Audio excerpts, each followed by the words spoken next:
Hey, there we go.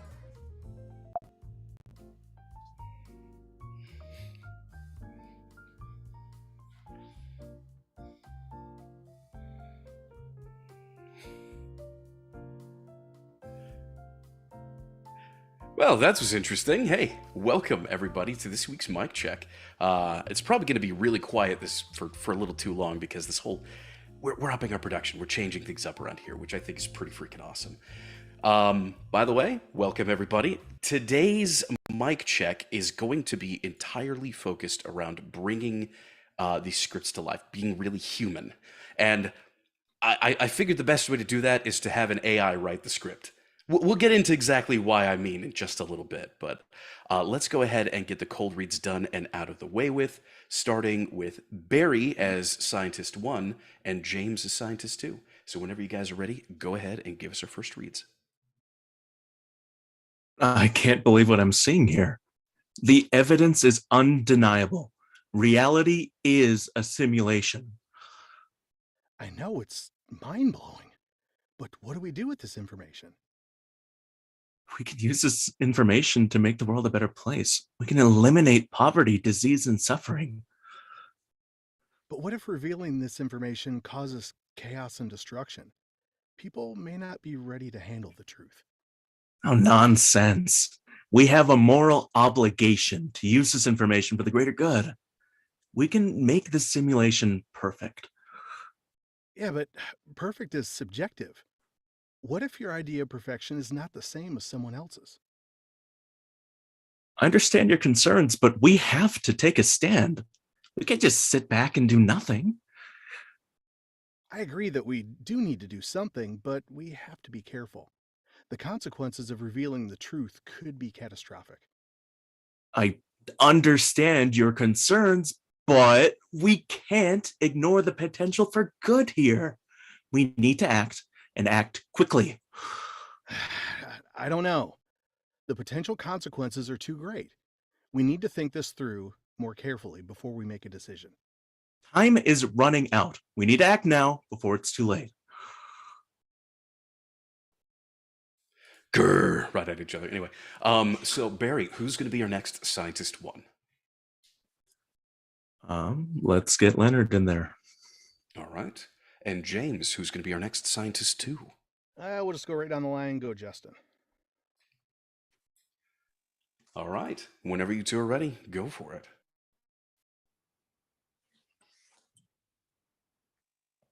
Let me scroll back up here.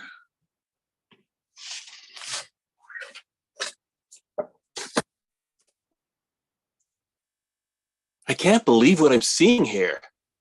The evidence is undeniable. Reality is a simulation. I know, it's mind-blowing. But what do we do with this information? We can use this information to make the world a better place. We can eliminate poverty, disease, and suffering. But what if revealing this information causes chaos and destruction? People may not be able to handle the truth. Nonsense.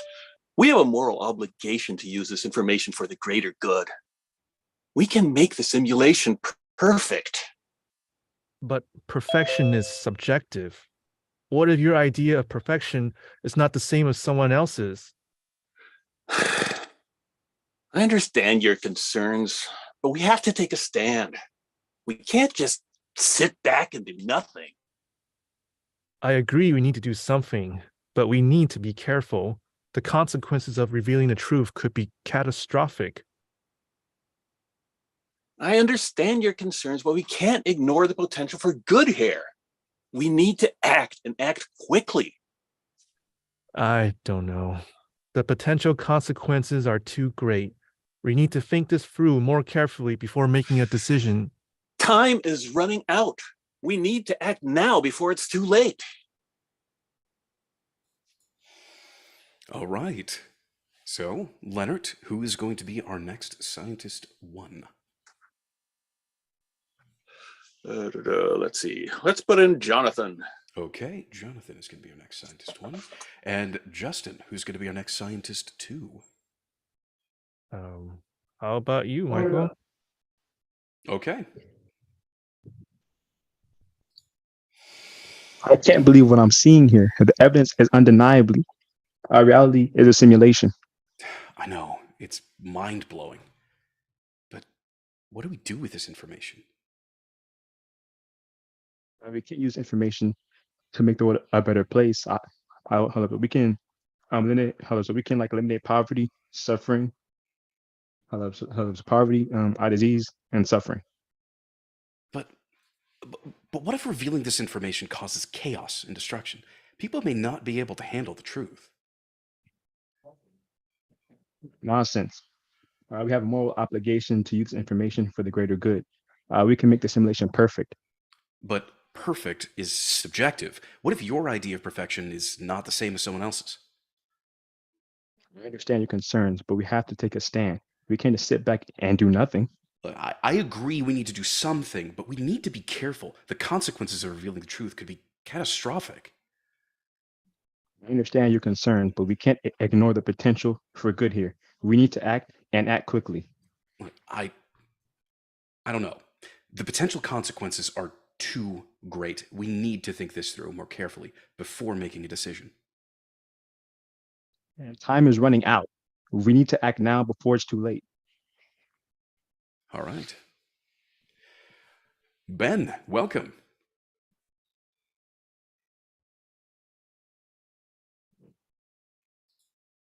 Can you hear us? Sorry, I can hear you. Can you hear me? Yes, absolutely. All right. Why don't we, so let's go ahead and pair you up with, I mean, do you want to just listen in for a little while, or would you like to participate? I would like to participate. I'm still Okay. struggling with my setup here. No worries. Totally fine. No worries at all. As long as you can see the script, which is a Google Docs link that I've put in the chat in Zoom, then we should be all good. Yes, I can. Okay. So then why don't you go ahead and take the role of Scientist 2, and Justin, why don't you read Scientist 1 with him?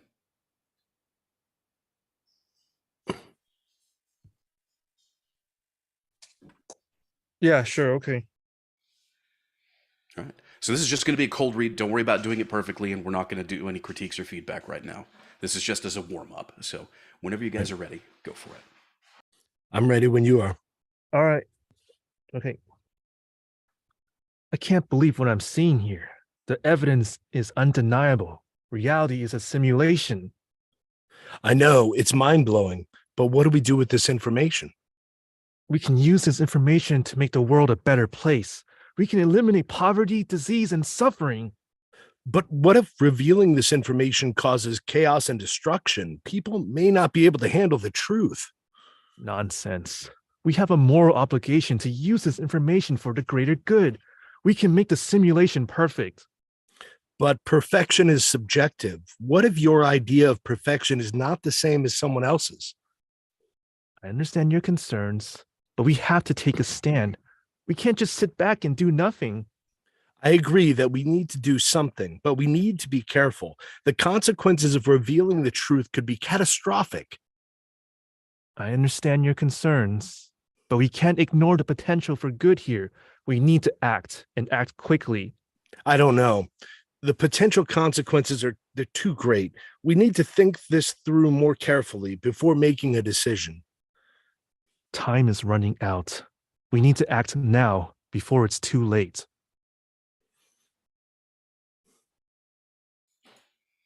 All right, so that is everyone so far.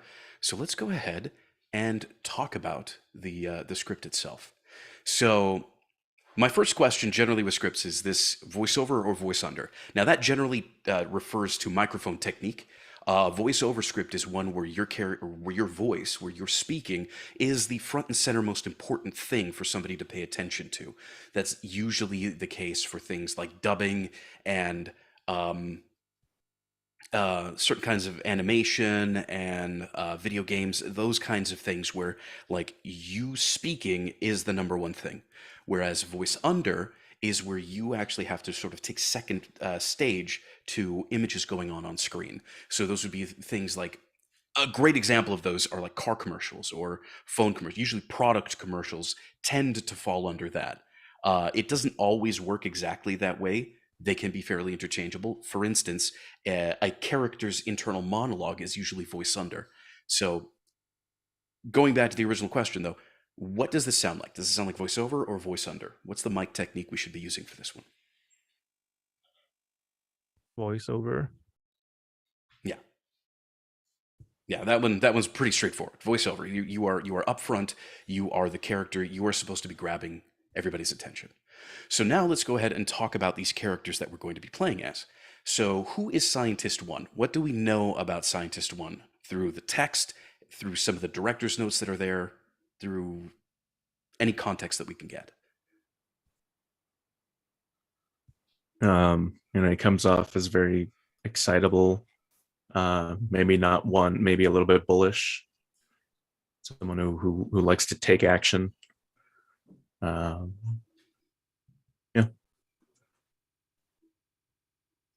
Okay. Anything else? Any other thoughts? Scientist One is really pushing for his agenda here, and looking to convince Scientist Two to get on board.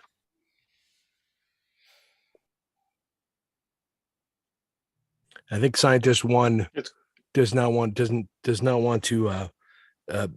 he does not want to involve haste in this decision. It's an urgent issue. It sounds like Scientist One is very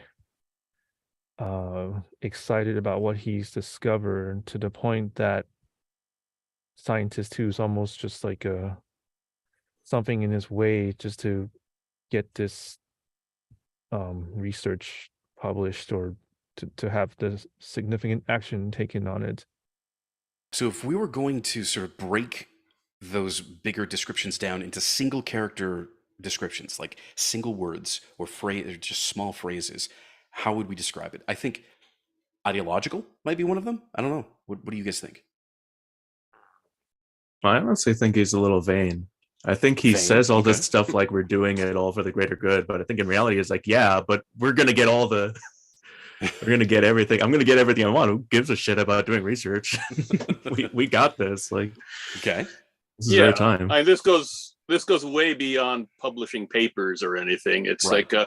Like optimist and pessimist is how you can really look at these two characters. Like, one's the do-gooder who wants to create utopia and now suddenly can, or thinks he can, and the other one says, hey, you run with this too fast, you're going to blow up the whole world. But again, single word descriptions, that's what I want. Something that you could note down. If you're going to have if you're going to create an extra sheet where you're going to break down these two characters, under Scientist One, what are some singular words that we would put there? So we have something like ideological, vain, rash, maybe? Impulsive, there we go. Sorry, Justin, what'd you say? Egomaniac? Possibly. Yeah, potentially. Egomaniacal, sure. Enthusiastic. Enthusiastic is a good one. Assured. Idealist. Maybe not necessarily assured, but I do like idealist. This just seems like they're rushing headlong into something. So, well, no, you know what? Assured could definitely work. Assured. Impatient? Impatient, that's a good one. Because they're putting a time limit on this, and we don't have any time pressure. Why is there no time left? That's my question. Yeah, I'd read that as something where the rest of the script that we aren't seeing has some kind of constraints, like there's some imminent crisis that they have to deal with now. Because if you ignore their discovery, then the world has been a simulation for thousands of years, for however long, and there's no reason why it couldn't continue to be one for another week or two. Right. So again, I think we've got a good set of character descriptions for character one now, or Scientist One. So let's go ahead and do the same thing with Scientist Two. From the context, from everything that we know here, what can we say about Scientist Two? What's their personality like? Who are they? He's a beta. No, I'm kidding. He's cautious. Cautious. cautious, I think, is probably a better approach. Yes. He's pragmatic and skeptical. Okay, those are good ones. Pragmatic and skeptical. Anything else?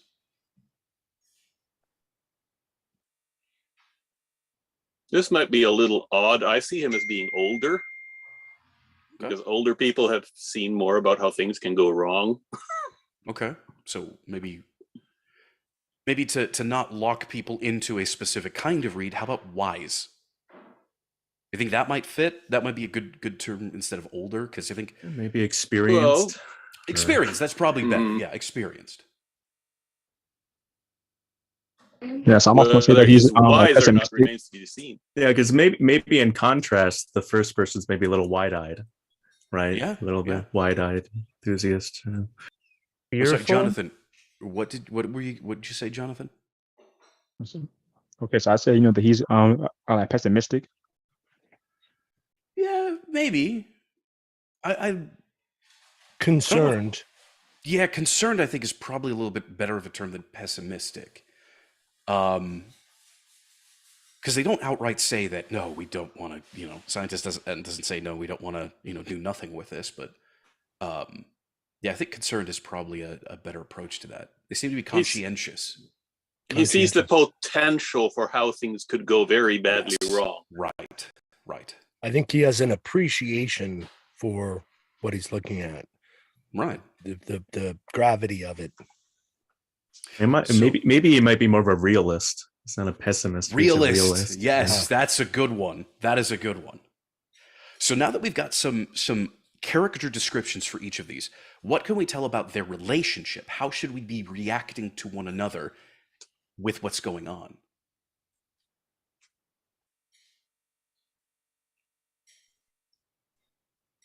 Well, with what Leonard said, I wonder if a good relationship would be like a colleague and a senior level colleague, or maybe even like a direct report. Okay. Because we do have a little bit of information on it, if you guys read the director's notes. I thought they were partners. Mm-hmm.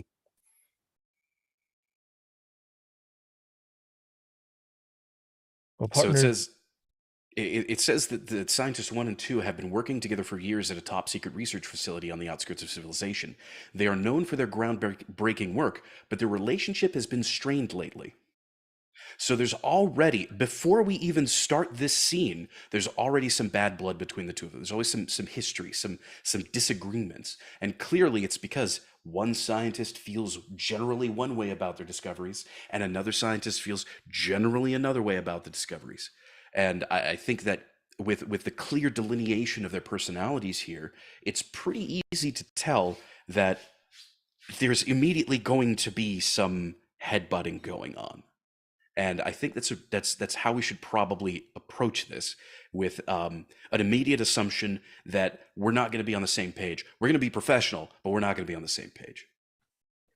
Right, but this doesn't imply the kind of working relationship they have. It doesn't imply whether they're peers or if there is a boss direct report relationship or not. True, it doesn't. I think that's probably a better decision for you as actors to make yourselves, though, because there's no clear information on that. I would think if one was superior to the other, they wouldn't have this discussion. It would be like, I've made my decision. I'm in over your head. We're just going to do this. Okay, that's actually a really good point. Possibly, but not necessarily. Like peers. Yeah, it's. Although I think this would make for a slightly more interesting dynamic if we did make the agreement that they were peers, because then they both have equal stakes in this discovery, and that can add to the tension of them trying to, They kind of do, whether they're peers or not. Because they've just been given essentially god powers. Oh, well, true.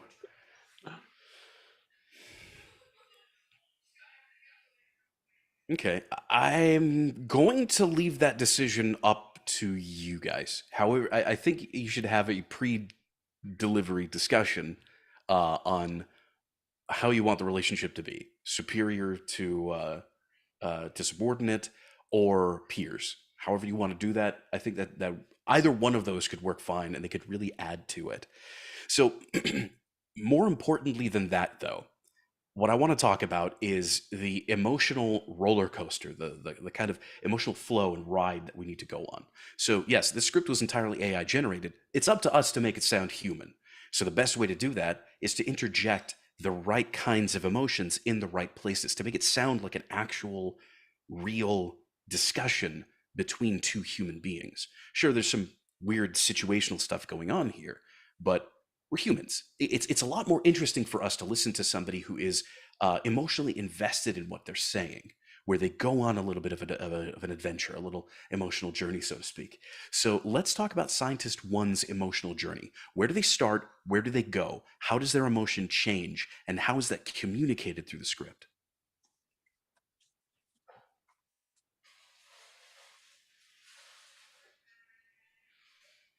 Well, it starts out, Scientist One starts out kind of neutral, but slowly gets very excited. And I think someone mentioned like wide-eyed, dreamy-eyed, just kind of almost frantically thinking about what they can do with what they discovered,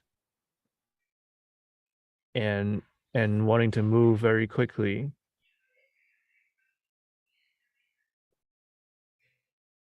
I feel like Scientist One has a vision, immediately settles on a vision of action, whereas Scientist Two is still curious before taking that establishing that plan of action.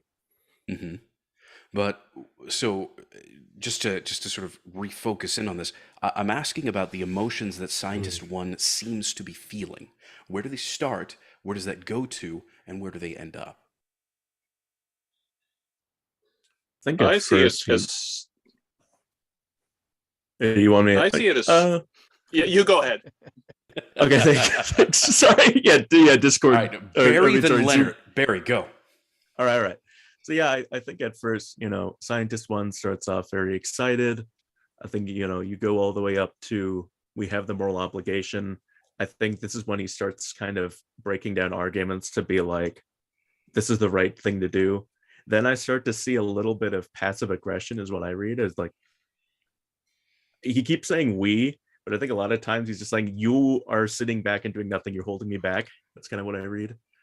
And then I hear a little bit more of like, you're you're holding back. Come on, we gotta do something. We gotta do something. Don't think about it. You're not.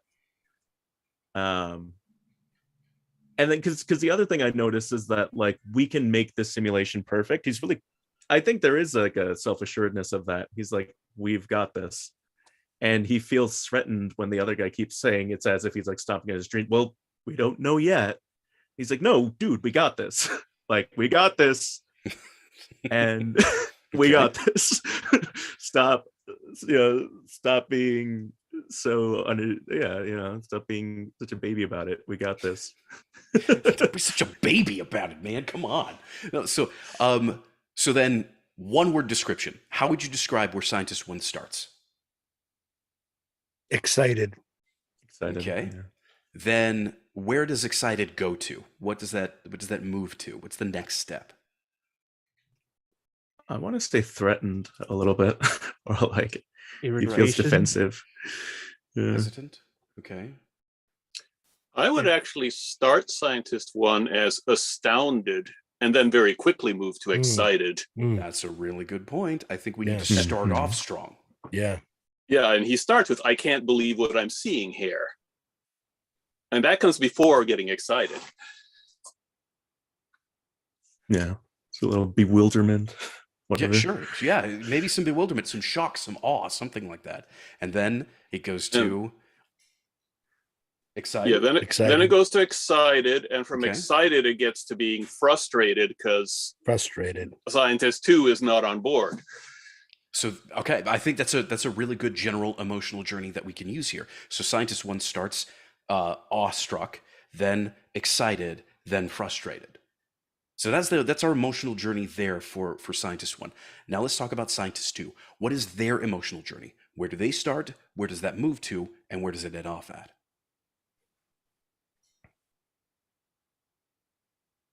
I like to think that they actually start in very similar places, but slowly but surely diverge. I absolutely believe that. Yeah. I think that's kind of like the contrast. So once you get to the, like, part of me almost thinks he's like, oh shoot. It's like he's like almost getting caught up to it. And then it's like, oh shoot, my conscience is telling me, well, what if revealing this information? It's like his consciousness is like weighing on him. Like at first he's kind of in on it. And then he's like slowly convincing himself, oh, okay, wait, we should be responsible about this. And then he's slowly but surely becoming more pragmatic, like people were saying, or that sort of thing. Yeah, slowly diverging more and more from right. it. So again, I think both of them could start off at the same level, the same kind of bewildered, awestruck excitement. Then scientist 1 goes to excited, and scientist 2 goes to Cautious, Wary. even wary, fearful. cautious, fearful, stuff like that. Okay. So then scientist 1 goes to frustrated, and scientist 2 goes to I gotta stop this guy who's about to play God and doesn't know what the heck he's doing. concern. Concerned, yeah. I didn't get the emotion of trying to stop him or didn't respect him, but that concern It's and coming. cautious. Yeah, it's coming. Yeah, I think concern and caution is kind of a good ending place for that. So they both end up in like similar negative space emotions, but not necessarily negative emotions, if that makes sense. It's an excited frustration, and it's a cautious wariness that they end up being at. So I think we've got a fairly good idea of exactly what we want to do with these two characters. Before we move into the directed portion of the mic check, does anybody have any questions, comments, anything like that about the script or about what we discussed so far? Anybody need any clarification or anything like that?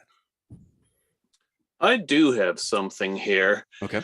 To my mind, it makes quite a big difference whether this is like an animated script, because then you start talking with all these exaggerated animated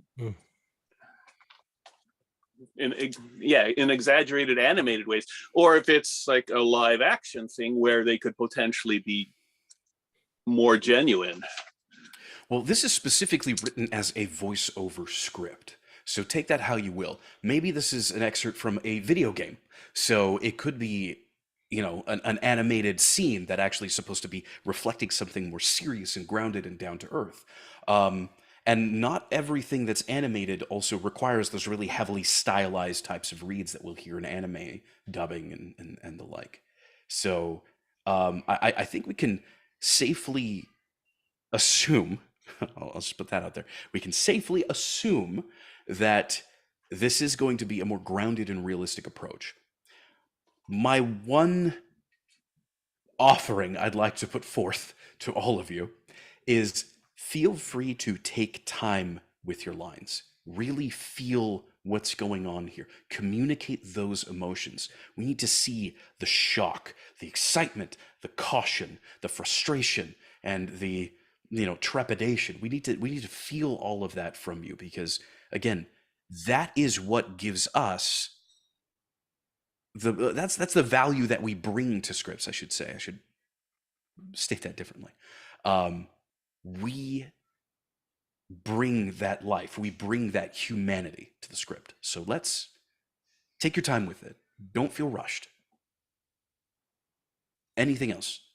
Comments, concerns, questions? I would add that it's this kind of script, it's okay to ad-lib a bit.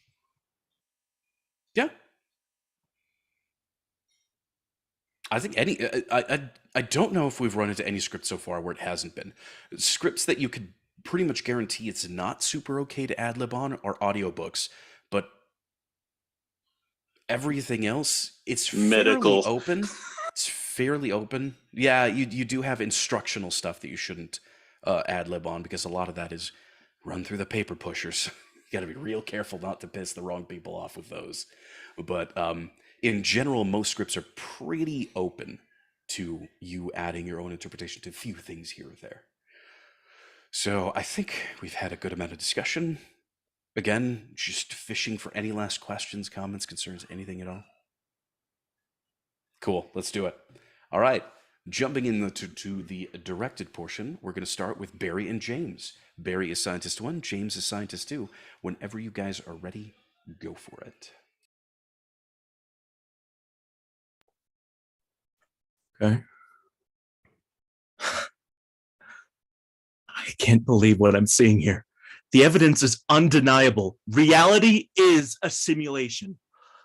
I know, it's mind-blowing. But what do we do with this information? We can use this information to make the world a better place. We can eliminate poverty, disease, and suffering. But what if revealing the information causes chaos and destruction? People may not be able to handle the truth. Nonsense. We have a moral obligation to use this information for the greater good. We can make the simulation perfect. But perfection is subjective. What if your idea of perfection is not the same as someone else's? I understand your concerns, but we have to take a stand. We can't just sit back and do nothing. I agree that we have to do something, but we also have to be careful. The consequences of revealing the truth could be catastrophic. I understand your concerns, but we can't ignore the potential for good here. We need to act, and act quickly. I don't know. The potential consequences are too great. We need to think this through more carefully before we make a decision. Time is running out. We need to act now before it's too late. Okay, opening it up. What did you all think? Now, just as a general rule, for those who are new with us, when giving feedback, anybody and everybody's open to do so. We came up with, again, during the discussion portion, a generally agreed upon goal that we're going for, and we want to give feedback on whether or not we hit that goal. One major rule, though, is that if you are up to perform, you cannot critique your own performance. You leave the critique to others. We want you focused entirely on your performance. Now, for these partner reads, each person who was included can critique the other's performance should they feel inclined to do so. But anybody's open to say whatever it is that they feel is right for feedback.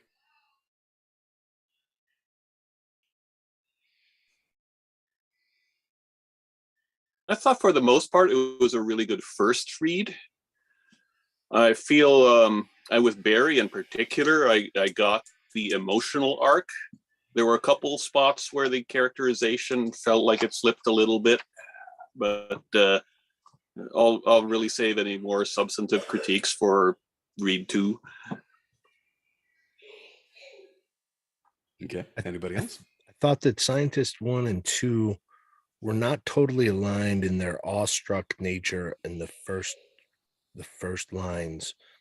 Scientist 1 seemed incredibly like taken aback, and Scientist 2 almost started with that concern stage as opposed to awestruck. Yeah, that was going to be my feedback too. I agree. James, I think you need to start off just as awestruck. Whatever Barry's level is, match that. But really quickly, take your time to be more cautious. Don't rush into like, but revealing this information could cause chaos and destruction. Don't be so perfect in the delivery. Take your time to discover what it is you're trying to say. Think through the crazy possibilities. That's what I'd like to hear for another read. Oh, and for both of you, actually, I would like it to sound a little more conversational. There were times when you were elocuting a little too precisely, and it didn't come across as very natural. Yeah, you're scientists, but you're humans. Come on, we're not robots here. A robot wrote this, but we're not robots. All right, whenever you guys are ready, let's go ahead and get a second take.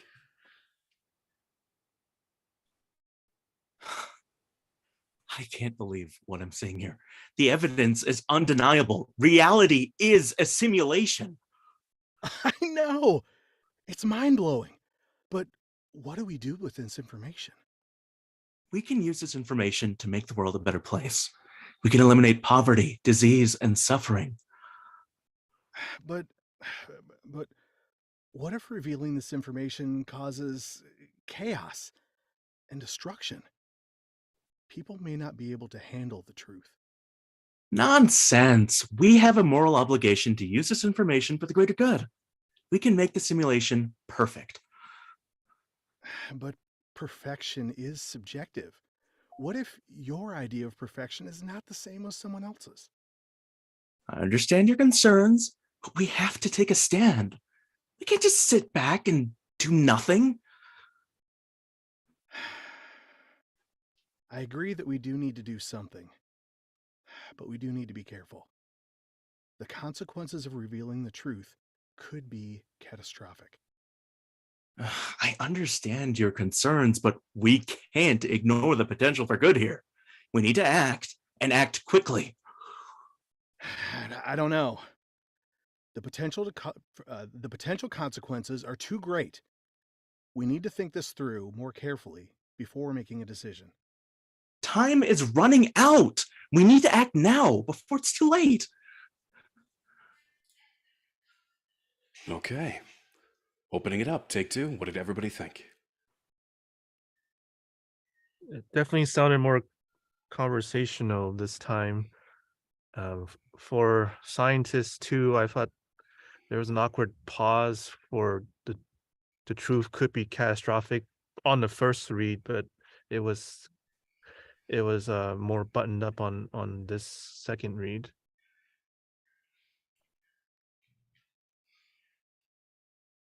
Leonard, I know you have an opinion. Overall, I think it was much improved off the first read. I would like to hear higher stakes to this. I mean, you're literally playing with the fate of the universe, whether you can make it a utopia or avert its destruction. And I wasn't quite getting that high stakes from it. Yeah, Barry, I have something really specific for you. Actually, it's scientists one line, their second line. We can use this information to make the world a better place. You really quickly went there and really quickly picked everything out. Again, this is a brand new discovery, and you're just coming off the high of being completely bewildered by it. You know, we can use this information to make the world a better place. You know, the possibilities are scrolling through your head now. You know, we can eliminate poverty, we can eliminate disease, we can eliminate suffering. Yeah, I can see that. What I was telling myself was that this is something that he's had in his head for a while, and now only just now did the evidence actually like everyone is calling him crazy, but now he has what he needs. And so it's just like somebody who like finally gets to plan their wedding or whatever. They've been thinking about it like all their life. But I think that's a cooler way of doing it, though. I could try that. Look, I understand what you mean, but no, I'm just kidding. Yeah. But I think I want to hear your mind reeling from this discovery. I want to hear you unraveling the potential of it. Yeah. And James, to touch on your performance, fantastic. Maybe bring the higher end at the very beginning just a little bit down, because it didn't quite match Barry's. It was a little bit higher than Barry's. Not necessarily saying it's a bad take. Probably will catch some interest, some attention from some people. But let's try bringing it down just a little bit more. Let's be just slightly under Barry's again this time. We'll just see what that sounds like. Okay. So, whenever you guys are ready, give us one more take. Take three. I can't believe what I'm seeing here. The evidence is undeniable. Reality is I can't believe what I'm seeing here. The evidence is undeniable. Reality is a simulation. I know, it's mind-blowing. But what do we do with this information? We can use this information to make the world a better place. We can eliminate poverty, disease, and suffering. But what if revealing this information causes chaos and destruction? People may not be able to handle the truth. Nonsense. We have a moral obligation to use this information for the greater good. We can make the simulation perfection.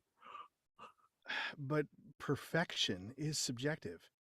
What if your idea of perfection is not the same as someone else's?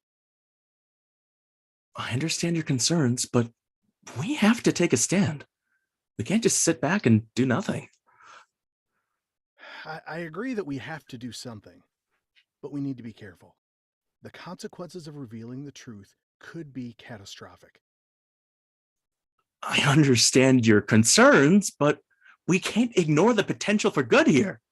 We need to act, and act quickly. I don't know. The potential consequences are too great. We need to think this through more carefully before making a decision. Time is running out. We need to act now before it's too late. And scene. All right. What did everybody think of that one?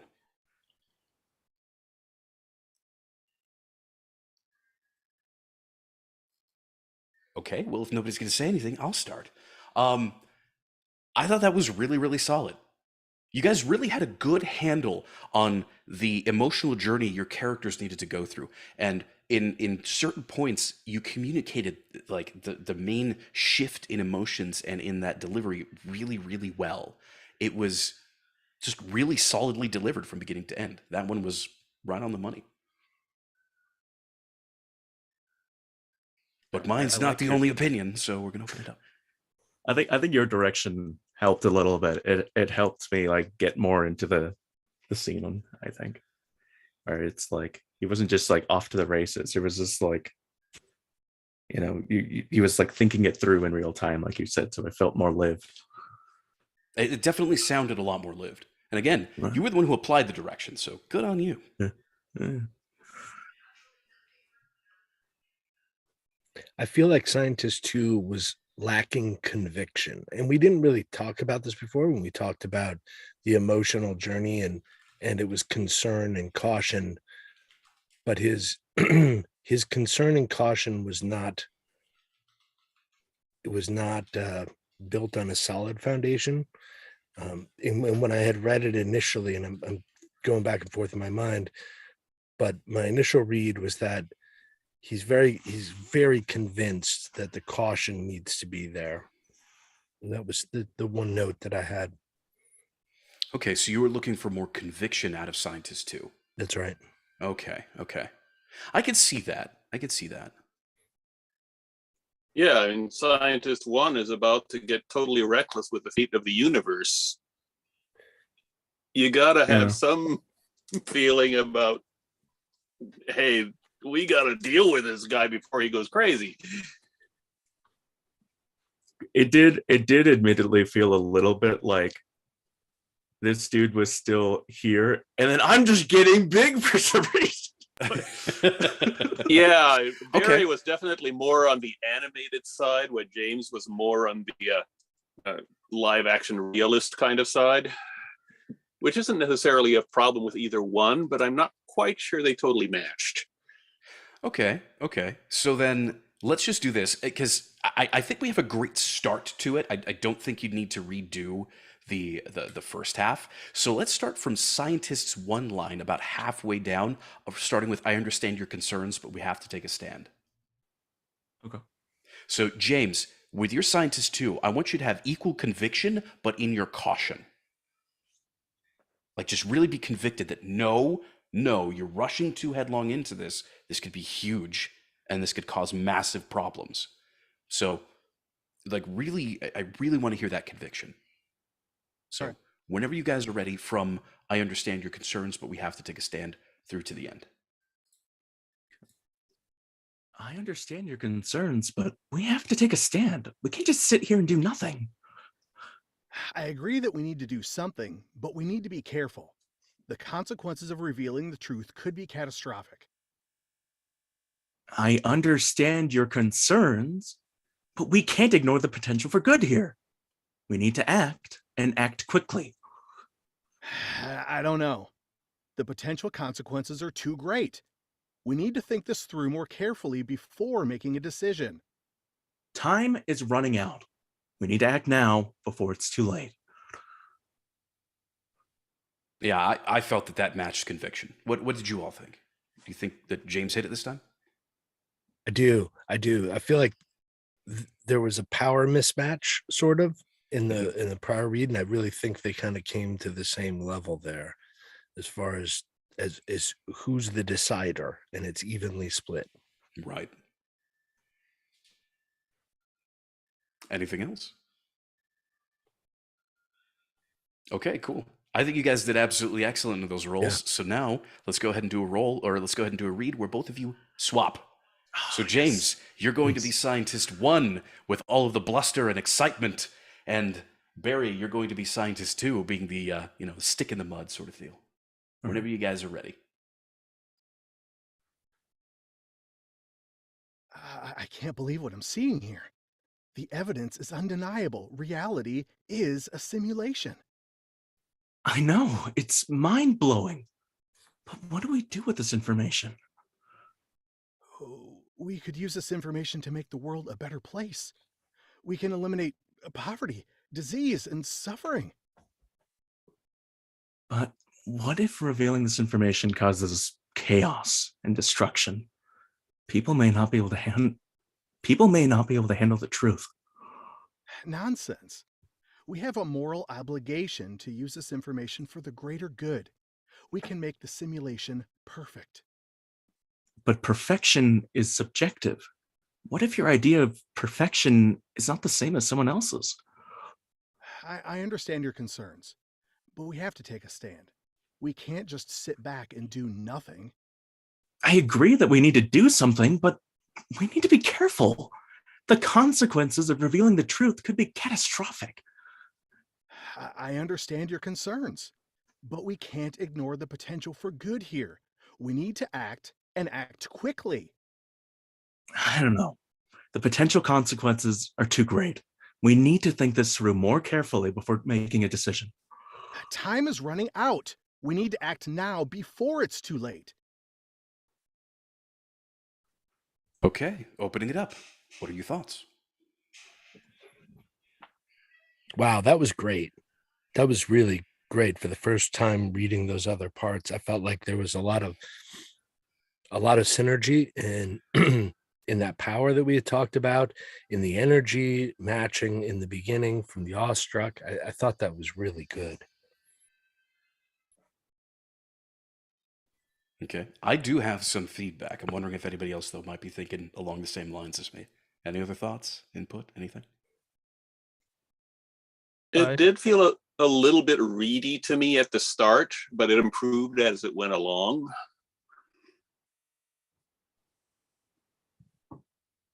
I didn't get a sense of high stakes from Scientist 1. And yeah, especially in the beginning part, it did sound a bit reedy.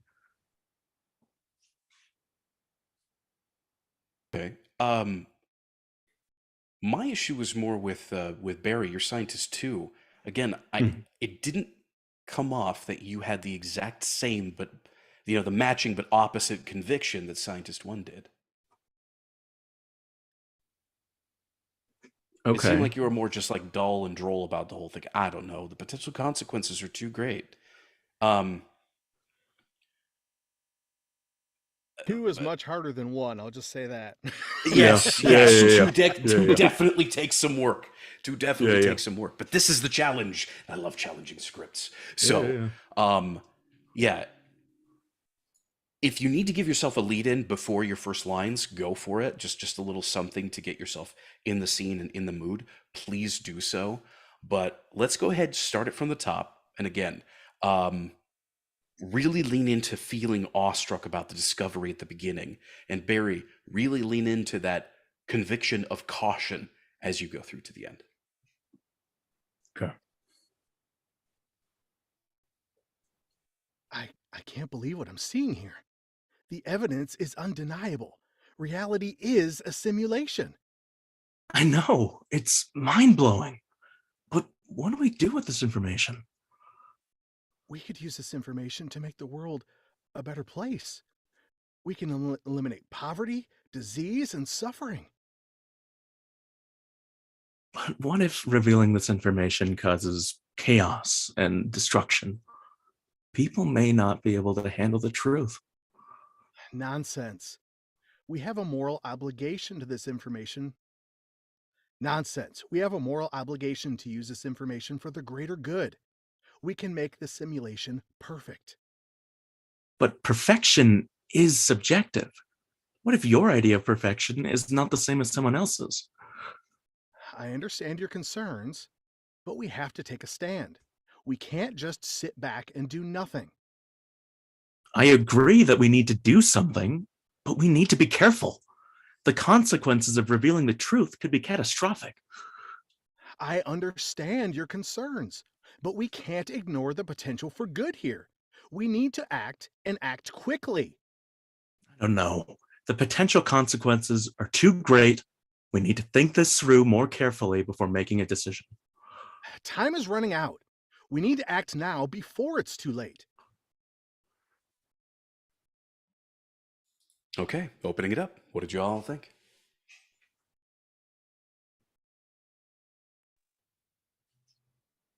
I'd like it muddied up a little bit. I was getting again a little much of that elocuting things a little too perfectly, and that makes it come across as not quite real.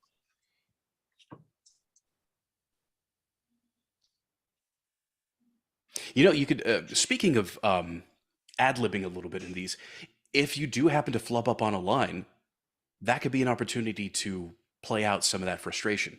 Because I know when, like, for some people, whenever they mess up saying something when they're already in an emotionally charged space, they react to that in that same emotionally charged space. So, like, I don't know, the potential consequences are too, you know, they kind of like shake it off and they stay in that same mindset. Yeah, go ahead and give us one more read from the top, both of you, from the top, one more read, but really, like, really see yourselves in the lab looking at one of the holy grails of discovery, and both of you at complete odds as to what to do with it. Like, I want you guys to really play off of each other. I want you to feel the excitement, the potential, and the frustration, and the caution, all of it.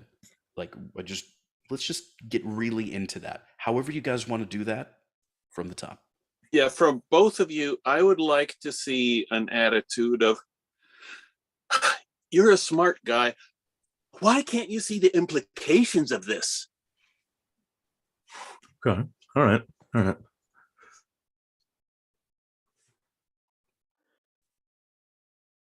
I can't believe what I'm seeing here. The evidence is undeniable. Reality is a simulation. I know. It's mind-blowing. But what do we do with this information? We could use this information to make the world a better place. We can eliminate poverty, disease, suffering. What if revealing this information causes chaos and destruction? People may not be able to Barry, handle the truth. I'm gonna stop you right there. I want you to retake that line. You've been doing this the last couple times. You sort of laugh out and breathe out the first lines. Control yourself. Okay? Okay. So, but what if? Okay. But what if revealing this information causes chaos and destruction? I guess what I'm trying to understand is where, like, I don't know how to transition from up to, like, level. It just seems like such a sudden switch for me. So I'm just, like, trying to understand. You can give yourself a little bit of time in between the lines to do that. It's the nonverbal communication. So, Right. you know, we can use this information to make the world a better place. We can eliminate poverty, disease, and suffering. And then your character thinks about it a little bit. Yeah. But what if revealing the information causes chaos and destruction? You can slowly piece that together along the way. Use the space. That's why I'm saying take your time with it. Use that space. Use that time. So you come up with and that. you can feel free to throw in something like, hold on here. Yeah, exactly. Yeah, Feel free to ad-lib just a touch into it. So, James, go ahead and take over from we can use this information. All right. From there on. We can use this information to make the world a better place. We can eliminate poverty, disease, and suffering. Okay, but what if revealing this information causes chaos and destruction? People may not be able to handle the truth. Nonsense. We have a moral obligation to use this information for the greater good. We can make the simulation perfect. But perfection is subjective. What if your idea of perfection is not the same as someone else's? I understand your concerns, but we have to take a stand. We can't just sit back and do nothing. I agree that we need to do something, but we need to be careful. The consequences of revealing the truth could be catastrophic. I understand your concerns, but we can't ignore the potential for good here. We need to act and act quickly. I don't know. The potential consequences are too great. We need to think this through more carefully before making a decision. Time is running out. We need to act now, before it's too late. All right, opening it up. What did you all think?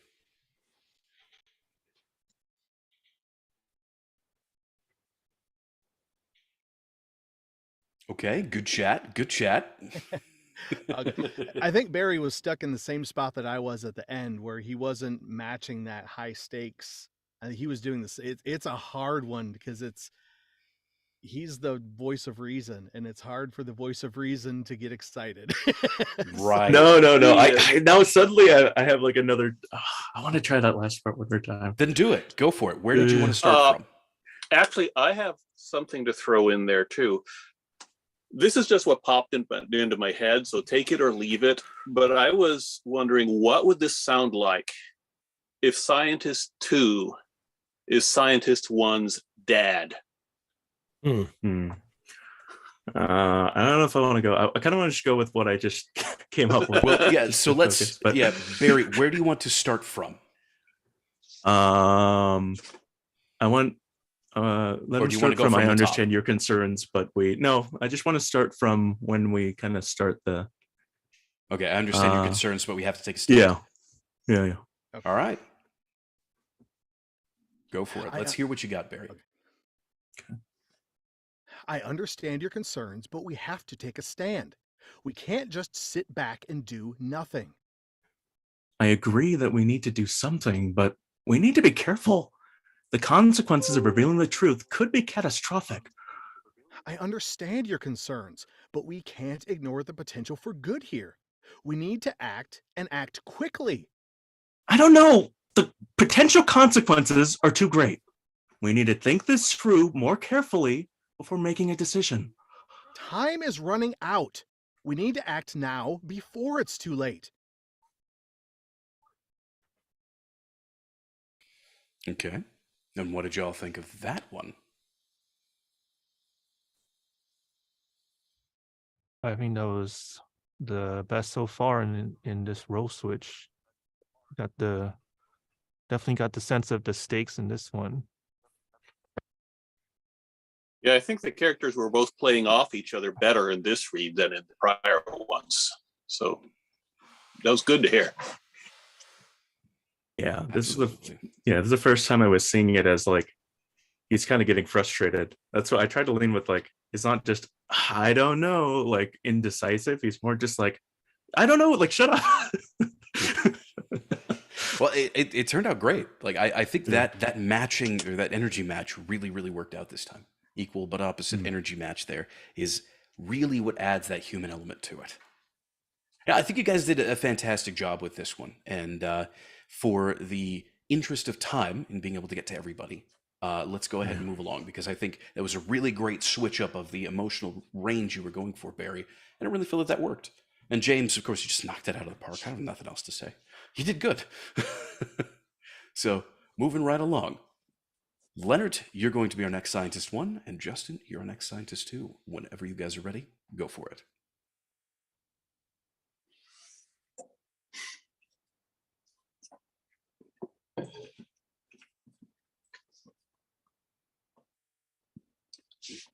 I can't believe what I'm seeing here. The evidence is undeniable. Reality is a simulation. I know. It's mind-blowing. But what do we do with this information? We can use this information to make the world a better place. We can eliminate poverty, disease, and suffering. But what if revealing this information causes chaos and destruction? People may not be able to handle the truth. Nonsense. We have a moral obligation to use this information for the greater good. We can make the simulation perfect. But perfection is subjective. What if your idea of perfection is not the same as someone else's? I understand your concerns, but we have to take a stand. We can't just sit back and do nothing. I agree we need to do something, but we need to be careful. The consequences of revealing the truth could be catastrophic. Hey, I understand your concerns, but we can't ignore the potential for good here. We need to act and act quickly. I don't know. The potential consequences are too great. We need to think this through more carefully before making a decision. Time is running out. We need to act now before it's too late. Okay, opening it up. What did you all think of that one?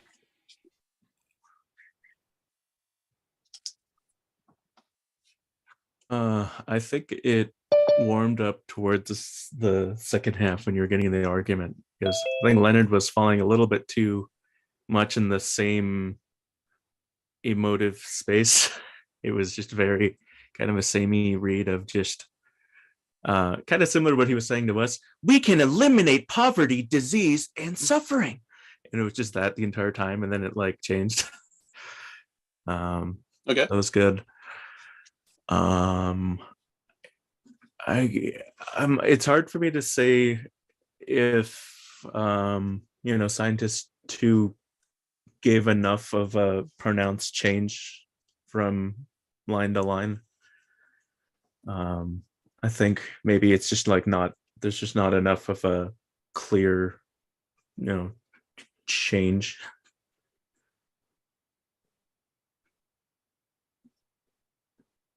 Yeah, I think that energy match between 1 and 2 was missing again.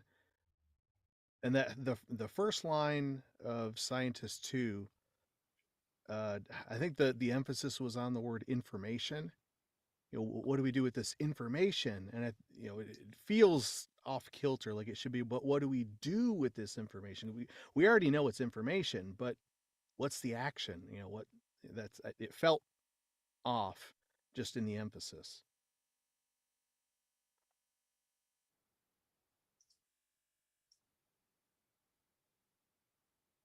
Yeah, for me, Justin, your Scientist 2 started becoming a little bit whiny, a little bit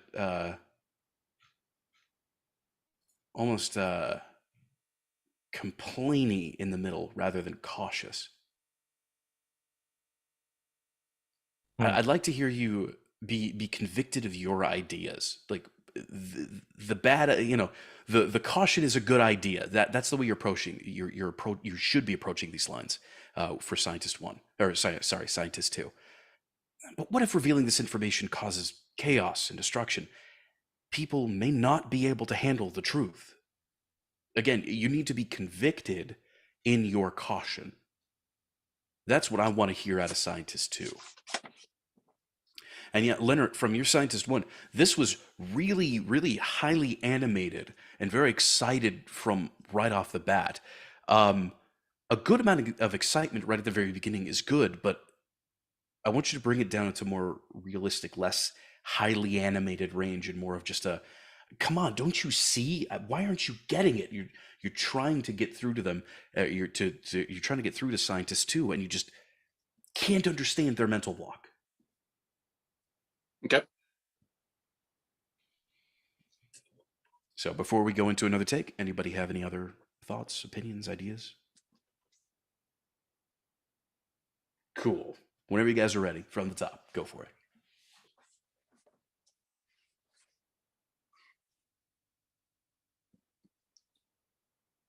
I can't believe what I'm seeing here. The evidence is undeniable. Reality is a simulation. I know. It's mind-blowing. But what do we do with this information? We can use this information to make the world a better place. We can eliminate poverty, disease, and suffering. But what if revealing this information causes chaos and destruction? People may not be able to understand the truth. Nonsense. We have a moral obligation to use this information for the greater good. We can make the simulation perfect. But perfection is subjective. What if your idea of perfection is not the same as someone else's? I understand your concerns, but we have to take a stand. We can't just sit back and do nothing. I agree we need to do something, but we need to be careful. The consequences of revealing the truth could be catastrophic. I understand your concerns, but we can't ignore the potential for good here. We need to act and act quickly. I don't know. The potential consequences are too great. We need to think this through more carefully before making a decision. Time is running out. We need to act now, before it's too late. All right, feedback time. How was that? That was round 2. What'd you guys think of it? I think that scientist 2 in the beginning was, again, not convinced himself, and rather just kind of standing back and nervous about it. He came back into the conviction. Then there's that line at the end when it opens with "I don't know," and I felt it drift away again when he said "I don't know," back to a lack of conviction. Okay. Anybody else? Any other thoughts? Agree? Disagree?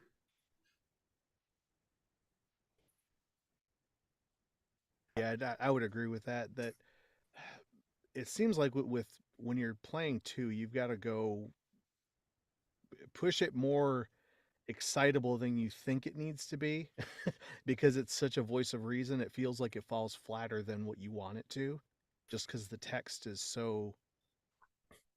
I don't know how to describe it, but I don't know if I'm making any sense here or not. But I like that point. I think the text for Scientist 1 is convinced and in charge, and they're doing the work in trying to move it. Scientist 2, that text is more just defensive as opposed to active. I honestly, from my try with it, I think, you can start having a little backbone on the "I agree we need to do something." And then I personally, I don't know, maybe it's just because of what I did. I'm not convinced by just going, "I don't know," or whatever. It does kind of suck out I think you just have to make that like the climax of the scene for this character. It's just like it feels like he's like noticeably annoyed of just like trying to talk sense into this person, of someone who's just, I don't know, in like fairy tale fantasy land, and you're trying to lay down, okay, real talk, the potential consequences are too great. It's not the potential consequences are too great, like, I don't know, humming and hawing. Like, I know that's how it reads that way, because it's just like, I think he's just... Can I offer a suggestion for that "I don't know" line? The potential consequences are too great. Yeah. What if that is the point that scientist 2 almost agrees with scientist 1. Like there's a pregnant pause in between there. I understand your concerns, but we can't ignore the potential for good here. We need to act and act quickly. And scientist 2 thinks about it for a little while. Maybe he's right. Maybe we should. But I don't know. It's kind of like the scientist 1 is sort of waiting on bated breath. Come on. You see it, right? And it's like almost cresting the hill. And then scientist 2 is just like, no. And scientist 1 just, oh, come on. It's that kind of a scene. Give that a try. Let's see if that can change the dynamic there. Yeah, it's pretty cool. So that line right there, that I don't know line, happens just after you are almost going to agree with scientist 1, but you decide against it. Okay. Well, I went from whiny to now it's too flat, so I'm not sure where the middle ground is here. So what we need to have is conviction in your caution. I think going too flat was you doing some overcorrection. You can bring that emotional space back up a little bit more, but remember, you need to be convicted about your caution. You need to know that you think caution is the right way to go. Maybe authority, like what Leonard said earlier about thinking about it from the perspective of being the father. Scientist 2 owns that authority, and maybe take that authority up a notch. I actually liked your last delivery of but what if revealing this information causes chaos and destruction? It was just very pointed, very like you were meeting his speed. Yeah, I think you just try to, I would say once you get to that point, you're debating. You guys are in a debate right now. You're trying to present your arguments. He's kind of in La La Land. You're trying to be like pragmatic. Yeah, right. He's seen past the simulation. Yeah, if I may, my suggestion there, which you can either take or not, is to treat that last scientist 2 line as, no, I'm making a stand here. I'm not going to let you play God with the universe when you don't know what the hell you're doing. Okay, yeah, that can work So too. approach it with that attitude, only with different words. Yeah. Okay. Yeah. You know what? Go for it. From the top, whenever you guys are ready. Yeah. Okay.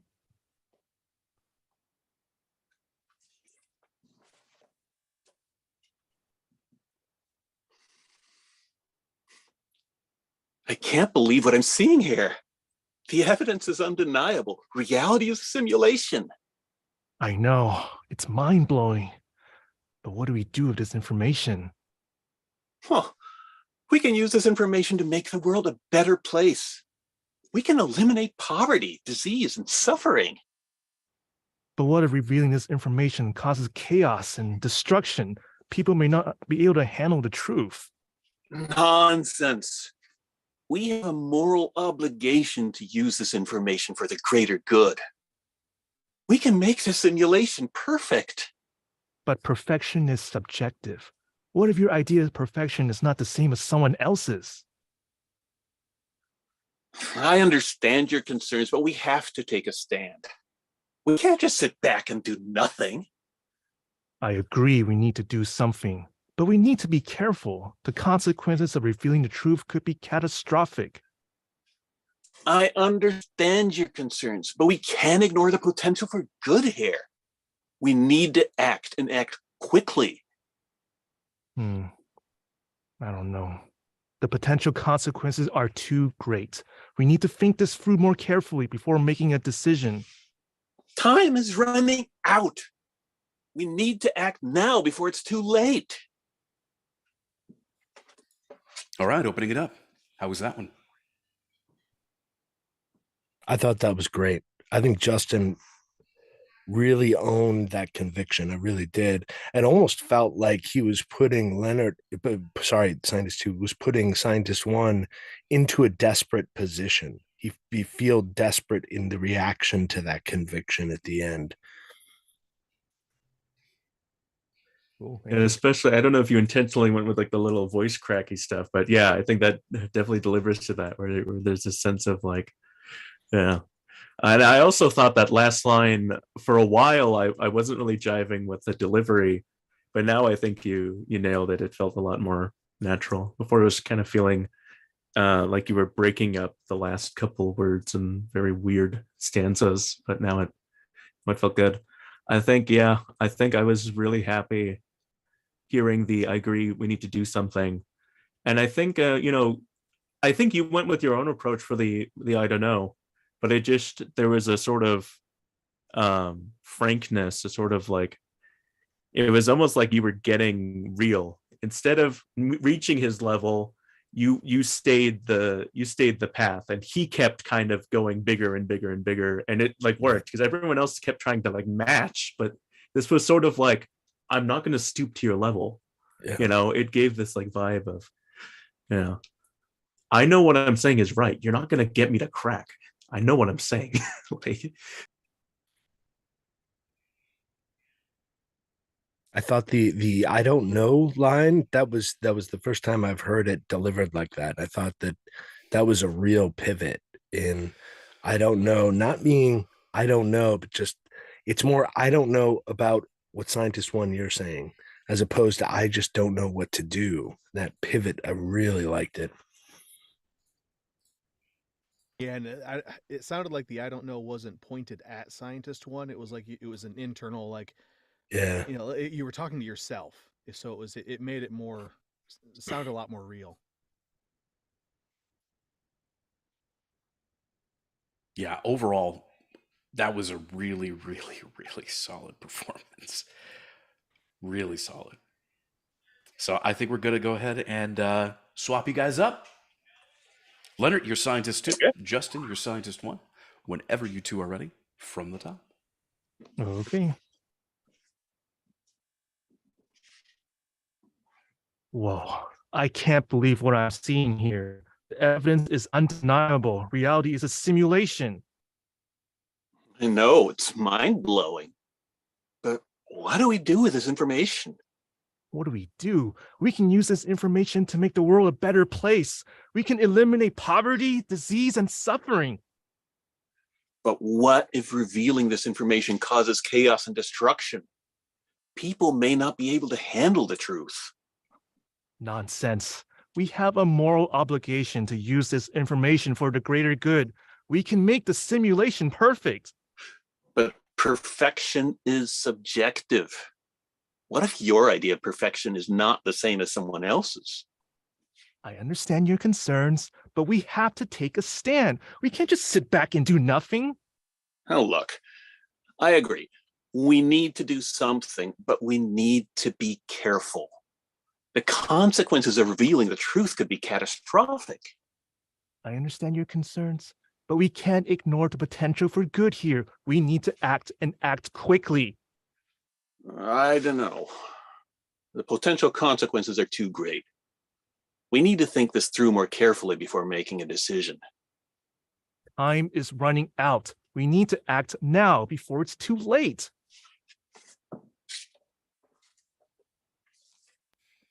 Okay, opening it up.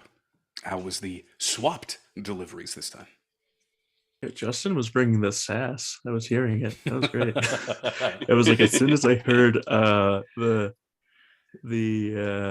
I understand your concerns, but you have to take a stand. Oh man, I was hearing the you can't tell me what to do, Dad.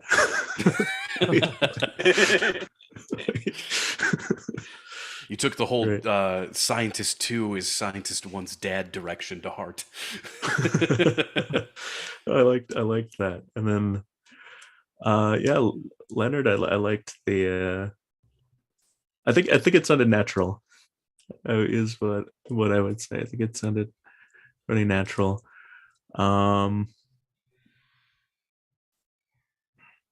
Now that being said, maybe there could be a little bit more of it might be that it stays too same, like you don't feel an escalation of tension, because I think Like I really liked your delivery of perfection is subjective, and then I feel like it never got past that level, and I'm not sure if maybe there's another place. And then the other thing that I'm just ever since Michael said that bit about really slowing down and letting the like, oh, it just dawned on me that I'm thinking off the top of my head of what we can do with this, and it's just like, oh man, now I want to hear more of that of like really like eating up all the words of the possibility sort of thing.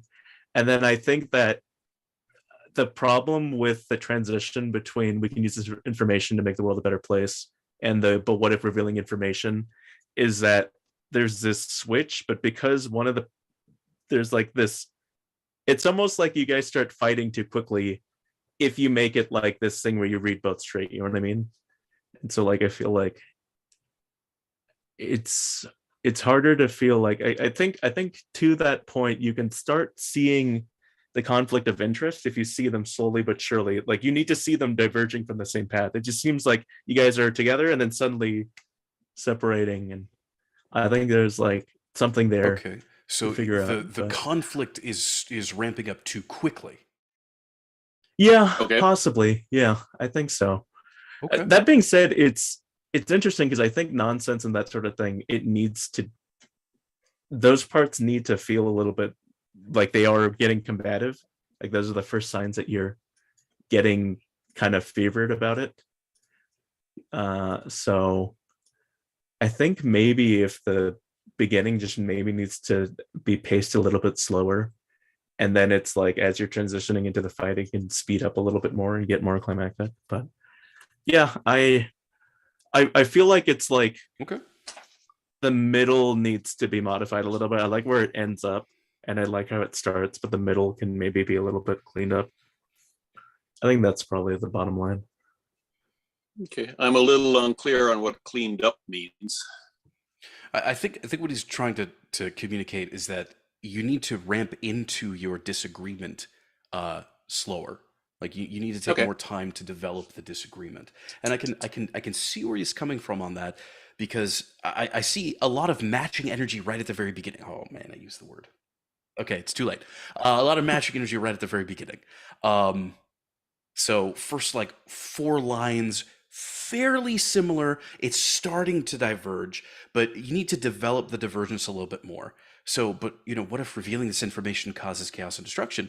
Maybe there's still some optimism left in there, but it's starting to devolve into caution, and then nonsense. You're trying to keep that optimistic view alive, and then scientist 2. So Justin in this case, but perfection is subjective. That's when you really start like saying, wait a minute, hit the brakes here, bucko. So there's that realization that needs to develop more, that scientist 2 is seeing scientist 1 develop a god complex in front of his eyes, and he's just gotta stop it. Yeah, so, I like that. It's like this realization. Wait, I thought we were on the same page here. Wait, what's happening? I think that sort of like, oh wait, we're actually not on the same page is what you're talking about more, right? That's what you meant? Okay. So in the interest of time, give us one more read. We'll go off of that, and then we'll move on to the final reads. Okay. I think it has to start with divergence from excitement to Barry. Yeah. They need to read. Yeah. We got it. We talked about it. All right. Wow. I can't believe what I'm seeing here. The evidence is undeniable. Reality is a simulation. I know. It's mind-blowing. But what do we do with this information? What can we do? We can use this information to make the world a better place. We can eliminate poverty, disease, and suffering. Hold on. What if revealing this information causes chaos and destruction? People may not be able to handle the truth. Nonsense. We have a moral obligation to use this information for the greater good. We can make the simulation perfect. But perfection is subjective. What if your idea of perfection is not the same as someone else's? I understand your concerns, but we have to take a stand. We can't just sit back and do nothing. Hey, I agree. We need to do something, but we need to be careful. The consequences of The consequences of revealing the truth could be catastrophic. I understand your concerns, but we can't ignore the potential for good here. We need to act and act quickly. I don't know. The potential consequences are too great. We need to think this through more carefully before making a decision. Think this through. Time is running out. We need to act now before it's too late. Okay. I really liked that direct reaction that you added in, Justin. That was this good instincts there. Very good instincts on that one. General thoughts. What did y'all think? I really liked this. I love the nonsense part. I love how like flippant it is. It's pretty good. Yeah, and I felt the transition here. I think it was just, I think your hold up little pretty life helped you out there. I think that's what kind of helped a lot. Thank you. In general, I liked the emotional journey that you guys went on this one. I still think that the disagreement came up a little too quickly again, but it was smoothed out with some better delivery choices along the way. It sort of it didn't stick out as badly as it did last time. So I think we're good to move on, unless somebody has anything else they'd like to say. Okay. Here. Okay. Well, Ben, looks like you and I have had our partners. Well, I had my partner leave, so let's just go ahead and choose what we want to. Ben, which one do you want to play? Scientist 1 or 2? I'll stick with 2. You'll stick with 2? Okay, I'll be Scientist 1. I can't remember. Did you read 1 first or 2? I read 2 first, but okay, whatever. We'll have our chance with both. All right. Oh my! I can't believe what I'm seeing here. The evidence is undeniable. Reality is a simulation. I know. It's mind-blowing.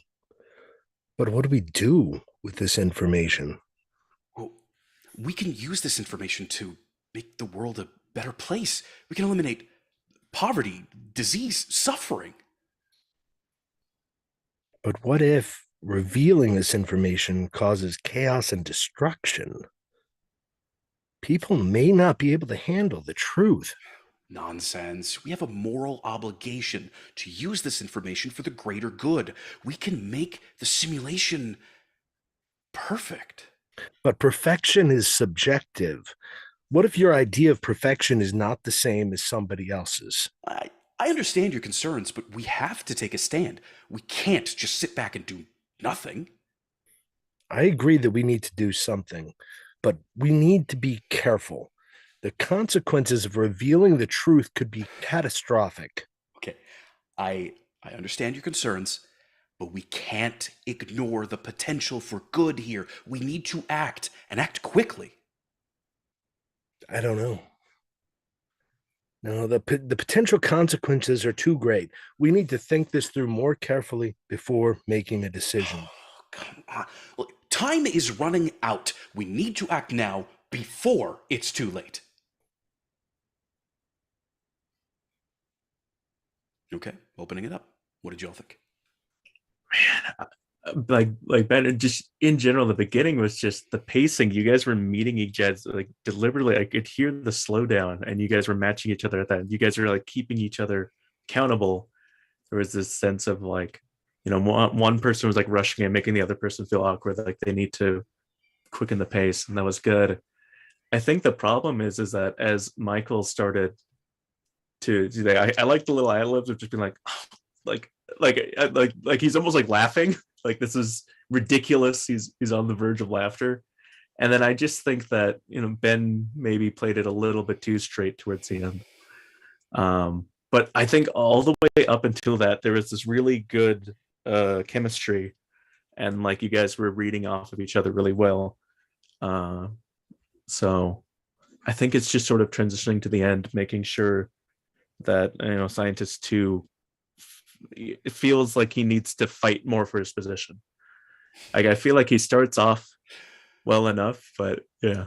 So is it the same plague of the Scientist 2 conviction that needs to be turned up again? Yeah, but it's so funny because this time it was the first time I've heard the beginning feel really, really smooth.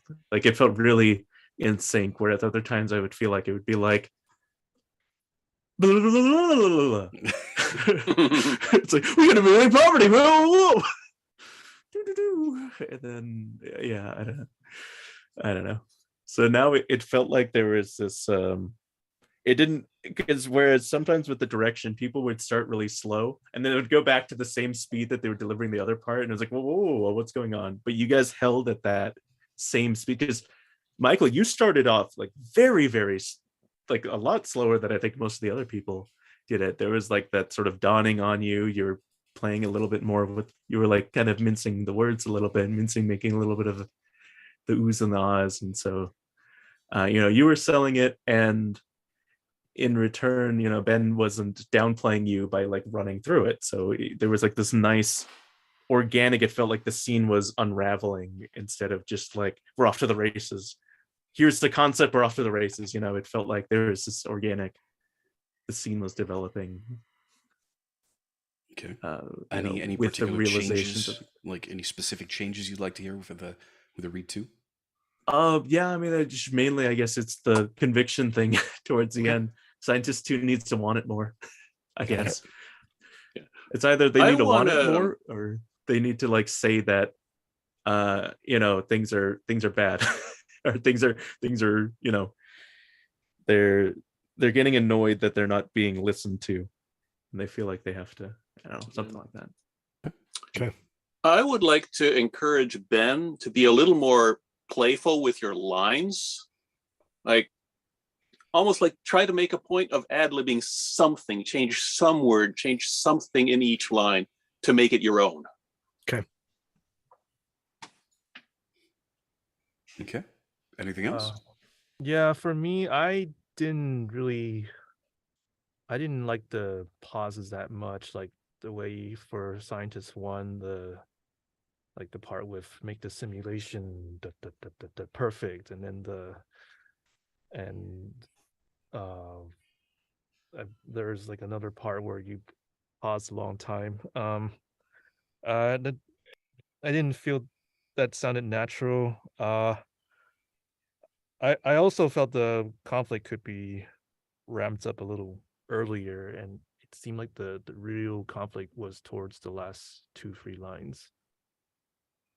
Okay. Then I'll button things up, and we'll add in more conflict sooner. I can words, I promise. All right.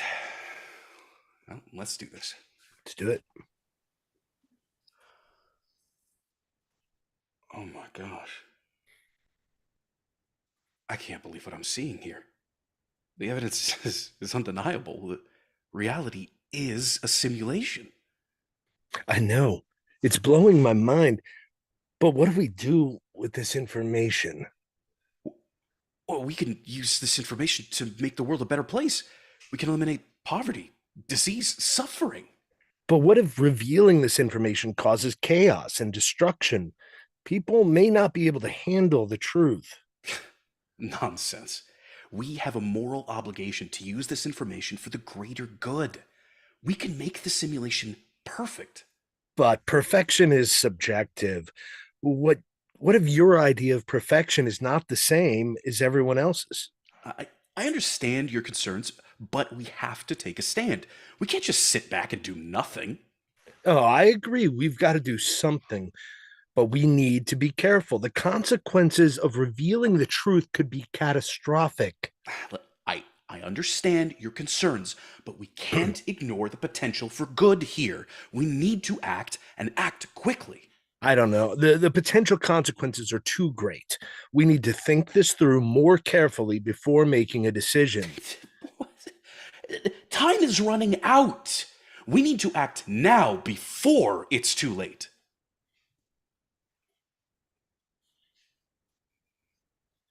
Oh man, yeah, no, it was exactly what I wanted. I think I felt the change in terms of like the conviction stuff all in the I agree that we need to do something. It felt like you were getting it like almost like, oh, I can't believe I actually have to spell this out. And then I liked the last part of just like listen to yourself, dude. You're like quit being such a square or whatever sort of thing. It's like you can feel the conflict. It was there for sure. And then I think to Justin's point, you guys buttoned everything up. It didn't feel like you guys were using pregnant pauses as a way to muddy up the dialogue. So I think you guys made it natural your own way without having to rely on, I don't know, stumbling and bumbling. So Okay. Anything else? Yeah, that was great. Just much more natural sounding this time. All right. Well, then how about we swap it? Everybody cool with that? Sounds good. All right, Yep. let's do it. So Ben, you'll be scientist 1, and I will be Scientist scientist 1. 2. Okay. Whenever you're ready.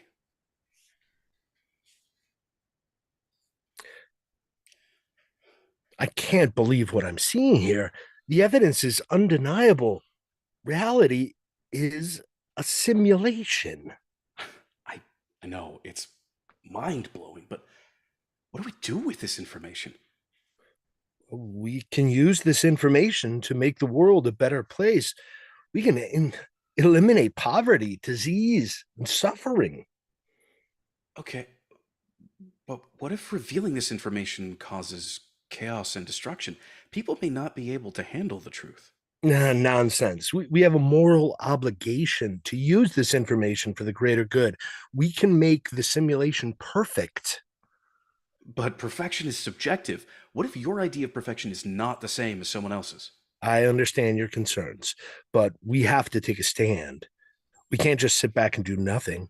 I agree that we have to do something, but we need to be careful. The consequences of revealing the truth could be catastrophic.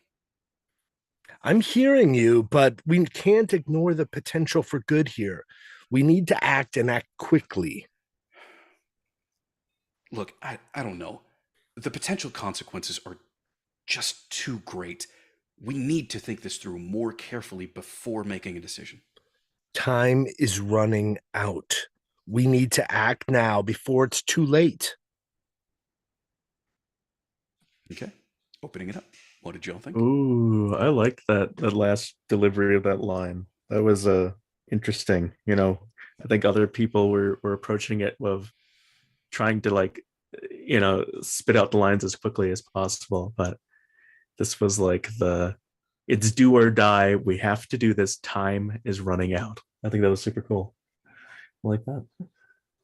And then yeah, just so it's always like the like the new thing that like flashes in my head. But yeah, going back to the overall performance, yeah, I just it still feels like pretty natural here. I liked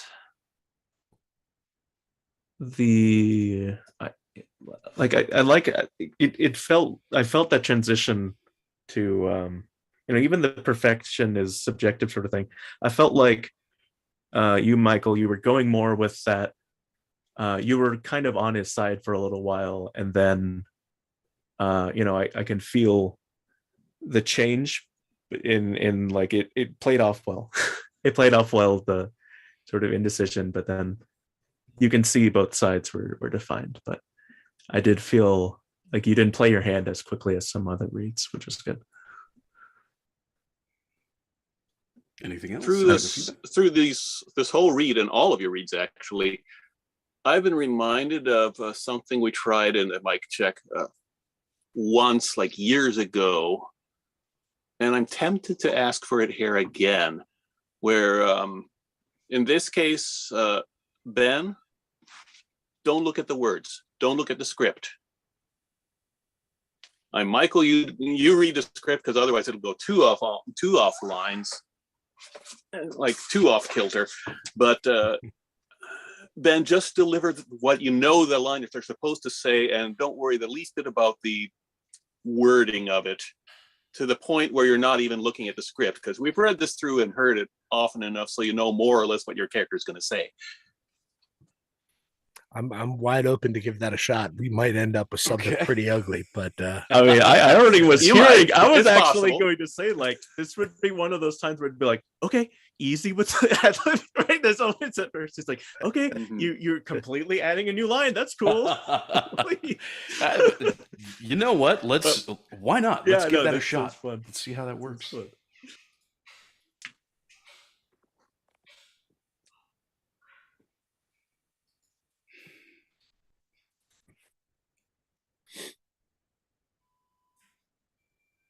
this is incredible.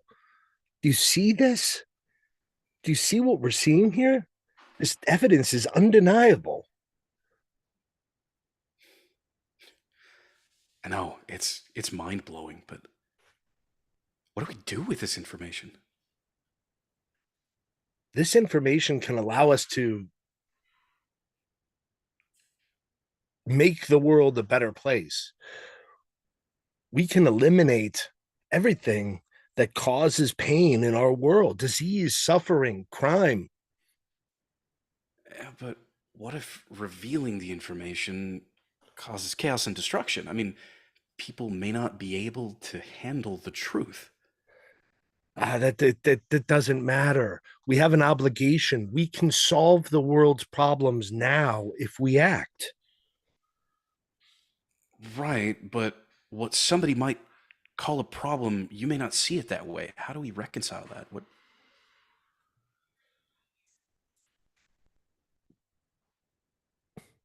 Look, I understand where you're coming from, but we need to take action. We cannot sit back, do nothing with the power that we've got in front of us. Right, and I'm on your side there. I know we need to do something, but we have to be careful. The potential consequences are just too great. They could be catastrophic. But the potential for good way outweighs the potential for catastrophe. Imagine a world without suffering. We need to act now. No, I don't know. I still think the potential consequences are just going to be too great. We have to think this through a lot more thoroughly before we do anything. That attitude can create a lot of despair. Whew, that was hard. That was really hard. Ad-libbing the whole thing it's a challenge. Yes, that was hard. Dude, I was It's a tough impressed exercise. when you didn't say perfection, and then Michael, you just like came up with your, oh yeah, but what if your problems are like problems to another? I'm like, whoa, okay, like, that was pretty impressive. I mean, if you're gonna ad-lib. Yeah. Play to the scene. No, I know, right? but you were able to work off your scene partner in a way that was like, I don't think you guys would do. I figured you guys would still ultimately say what was on the page, if you were ad-libbing. But you guys actually just straight up paraphrased. It was like an abridged version. Yeah. I really liked it. What I was looking for was like the connection between the two of you on the emotional journey, and I felt it really worked. You were playing off each other really well. Well, without the script to go by, you kind of have to, right? And that's the whole point of the exercise.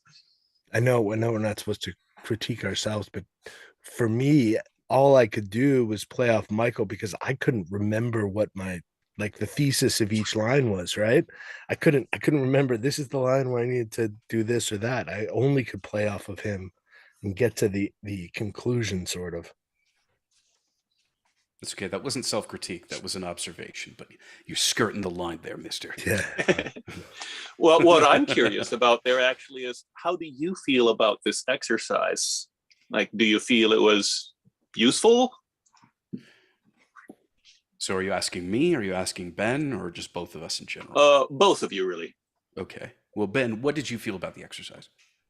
I mean, I was not expecting that. And that was, like I said, that was hard.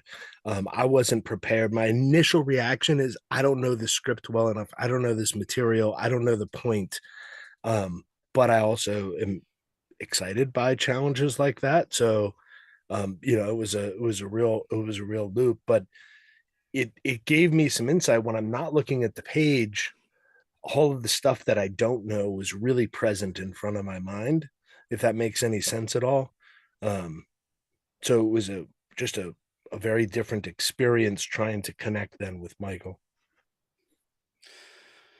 So I feel with an exercise like that, you I think it would be better on a shorter script so that there's much less of an emotional journey, because what I've noticed when it comes to a lot of ad lib that I have seen, or sorry, improv that I have seen and that I have done myself, people tend to have this this tendency to run scenes very long. Like they'll sit in an emotional space, or they'll sit in on a specific point a lot longer than they really need to, when the it generally works better the shorter the interactions are.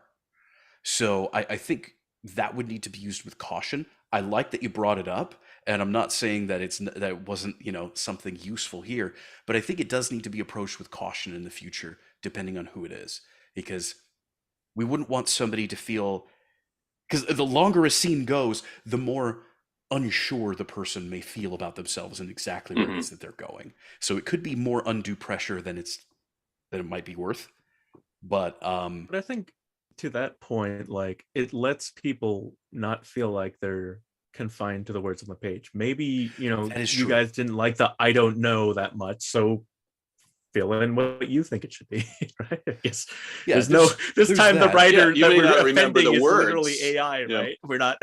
No one's gonna get their feelings hurt. Yeah. My philosophy, my personal philosophy. Yeah. Well, you may not know the words. Go ahead, Michael. You may not know the words, but you know the character, and that's enough to really get you by. So my philosophy with scripts is that if something in the script doesn't necessarily make sense as written, you need to construct what happens around it to make it make sense. So, for instance, that "I don't know, the potential consequences are too great," it could come off as really ho-hum and whatever. But in my mind, again, like, I construct something that helped make it make sense to me was maybe Scientist 2 was just right on the verge of saying, yeah, actually, you know what? You're probably right. They were just about to do that. So there's this long pause of like Scientist 2 kind of grappling with it before ultimately, I can't, I don't know. The other one is just, it could just be a flat denial while trying to be professional. I don't know. The potential consequences are too great. My philosophy is that it's up to your creative interpretation to make what's listed there make some sense. You have full freedom when you are auditioning for these scripts to do whatever you want with them, and you should, because you either submit it and your take lands the role, in which case you actually have less creative freedom because now you have a director, or you submit it and you don't land the role, in which case you've lost nothing.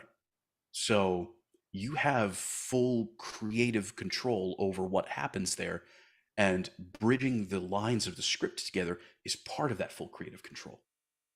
So I like that exercise. I think you have to be at a certain level of voiceover experience for it to really be very, very useful. But it is a good exercise to sort of break away from that would actually be one of the best pattern breaks to do. I think in the future we're going to use that for pattern breaks, is ad lib the entire script. But anyway, I remember you did the one that reminded me of the one where you were like, replace these with expletives or something like that. We were doing that was an emphasis exercise. I remember that. Yeah.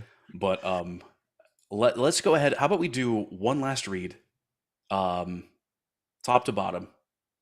We'll go through it. We'll see how it is now after that exercise, and we'll see if it changed things up. So Ben, whenever you're ready. Got it. Time.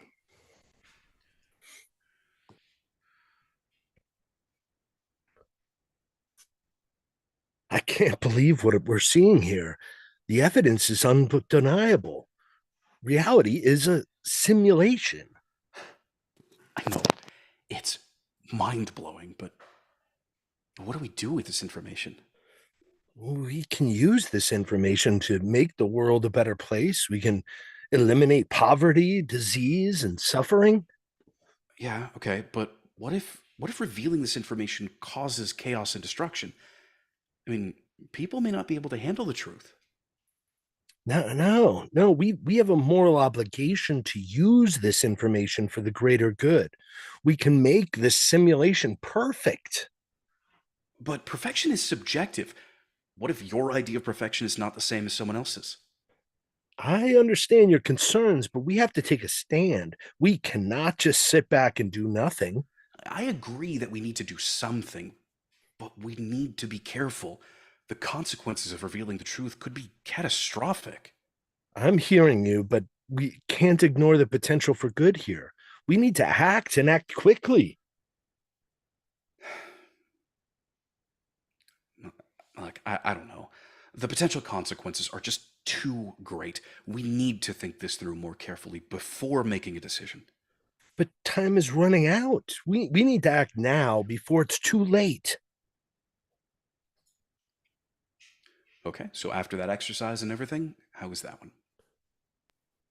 I think you guys jived with the same thing, but not gonna lie, it's like you guys became Canadian and then like couldn't have a you guys were like, I get what you're saying, Abe, but like it felt like it defanged any. If you were trying to go for the sense that there's a conflict, it felt more like a I don't know.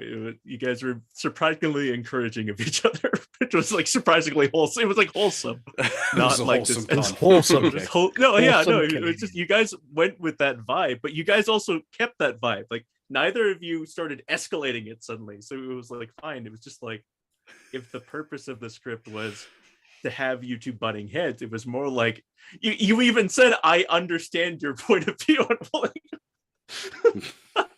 I don't know. It's too agreeable. I think maybe it's like maybe you took out the drama of it, perhaps. So, okay. Anybody else agree with that or disagree? What do you all think? I did feel you had a really good connection with each other, and I'd like to think that the exercise we just did helped with that.